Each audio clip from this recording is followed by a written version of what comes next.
You were taught that a savings account is the smartest move for your future, but while you sleep, a silent force is ensuring those dollars buy less every single morning. We have been conditioned to believe that saving for a rainy day is the pinnacle of financial responsibility.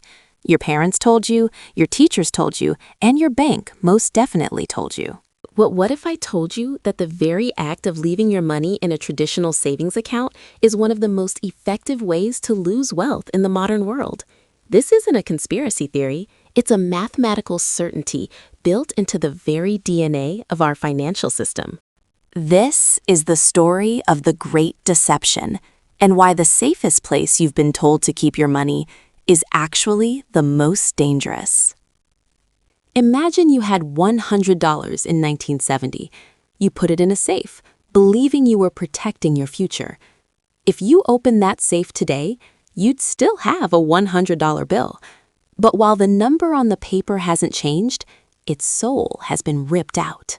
In 1970, that bill could have bought you a high-end suit, a fancy dinner, and a night at the theater. Today, it might cover your groceries for a few days if you're lucky. You did everything right. You saved, you were disciplined, and yet you are objectively poorer. But here is the part nobody talks about. The banks aren't just letting this happen. They are profiting from it. When you deposit your hard-earned money, the bank doesn't keep it in the vault. They lend it out at significantly higher interest rates than the pittance they pay you. They're using your capital to grow their wealth, while your capital's value evaporates. To understand how we got here, we have to look at the day the rules of money changed forever. For centuries, money was tied to something real, something physical, gold. If a government wanted to print more money, they had to have the gold to back it up. This created a natural ceiling on inflation. But on August 15, 1971, President Richard Nixon changed everything. He temporarily suspended the convertibility of the dollar into gold. That temporary measure became permanent. From that moment on, the dollar was no longer money. It became currency, a medium of exchange backed by nothing more than a government's promise. And since that day, the floodgates have been wide open. Without the tether of gold, the supply of currency could be expanded infinitely. And when you increase the supply of something, the value of every existing unit goes down. Now this changes everything. Because if the supply of money is constantly growing, then the value of your savings is constantly shrinking. You are on a treadmill that is moving faster than you can run. But it gets worse. We are told that a little bit of inflation is good. The Federal Reserve targets a 2% inflation rate. It sounds harmless, right? Wrong. 2% inflation means your money loses half its value every 35 years. If you save for your entire working life, by the time you reach retirement, the money you saved in your 20s has lost 60 or 70% of its power. You aren't saving for the future. You are subsidizing a system that punishes your patience. And here is the part that will really make your blood boil: the Cantillon effect. When the government prints new money, that money doesn't enter the economy evenly. It enters at the top. The big banks and the ultra-wealthy get the new money first. They get to spend it before prices have had time to rise. By the time that money trickles down to you, in the form of wages or interest, the prices of assets like houses and stocks have already been bid up. You are always the last one to the party, and you're the one left with the bill. This is why the gap between the rich and the poor is widening. It's not just about hard work. It's about who is closest to the printing press. But here's the problem.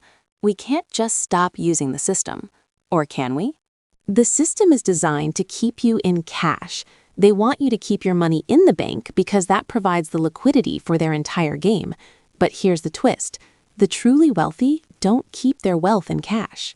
They use cash only as a tool to acquire things that the government cannot print: real estate, business equity, gold, fine art. These are scarce assets. When the value of the currency drops, the price of these assets goes up. They aren't actually getting more expensive in real terms. It's just that the currency used to buy them is becoming more worthless. If you own the assets, you are protected. If you own the cash, you are the victim. Now, this changes everything you thought you knew about risk. We are told that the stock market is risky and a savings account is safe. But let's look at the math over a 10-year period. If you put $10,000 in a savings account at 0.1% interest and inflation is 4%, you are guaranteed to lose money in terms of purchasing power. A 100% chance of loss. Is that safe? Meanwhile, a diversified portfolio of assets might fluctuate in the short term, but it has a historical probability of outperforming inflation. The real risk isn't volatility. The real risk is the slow, silent theft of your time and labor through the debasement of the currency. Every hour you work is a piece of your life you will never get back. When you save that hourly wage in a currency that is losing value, you are literally watching your life force bleed away. This is the part nobody talks about, the psychological toll of the savings trap. It creates a sense of perpetual anxiety. No matter how much you save, you never feel like you have enough because the goalposts are constantly being moved by the central banks. So what is the insight here? Is the answer to just spend everything? No. The answer is to understand the difference between currency and money. Currency is for spending. Money is for storing value. In our current world, the government-issued currency has failed as a store of value. To protect yourself, you have to become your own central bank.